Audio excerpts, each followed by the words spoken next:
But first, tonight at 9, a Kansas-based roofing company is taking Iowa's insurance regulators to federal court. Shamrock Roofing says state rules that ban contractors from helping with insurance claims are unconstitutional. Iowa's News Now investigative reporter Nick Hodge is live in studio with more on this legal battle and what it could mean for Iowa homeowners.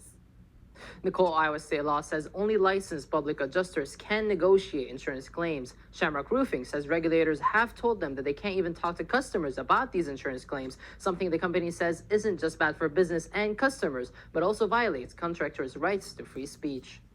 They want to muzzle us so that insurers don't pay the fair claim what they're supposed to pay. I mean, how ridiculous is that? They want to vilify the contractors instead of helping the consumers.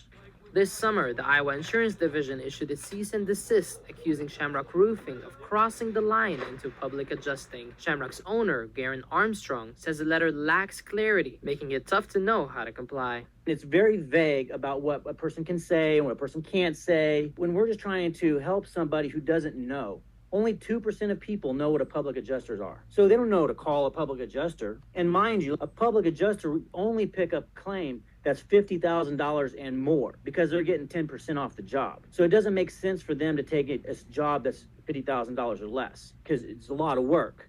Martin Grace, an insurance expert at the University of Iowa, says it's important for contractors to stay out of the claims negotiation process.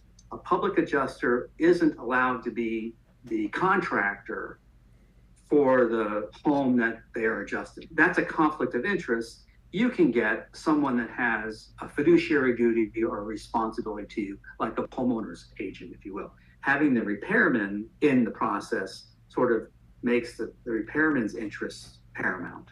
But Armstrong argues the issue goes beyond consumer protection. He says the regulations have already impacted Shamrock's growth in Iowa, accusing the state of favoring insurance companies over contractors and homeowners, creating an anti-business environment. I absolutely think they're lapdogs for insurance companies. Unfortunately, vilifying the contractor is the wrong way to go about it, and it makes it an anti-business friendly state. I've slowed down recruiting. I've pulled back on marketing, and I've pulled back the plans on expansion into the Quad Cities.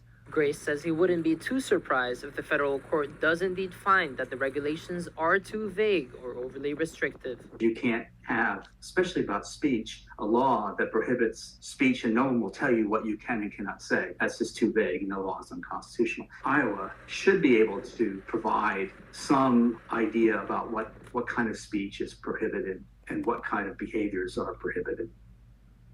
In the meantime, Shamrock Roofing says it's ready to fight for its right to operate in the state and that they are already planning to put up billboards about their cause in Des Moines and TV ads across the airways. We'll bring you the latest updates as the case progresses. Reporting in studio, Nick Hodge, Iowa's News Now.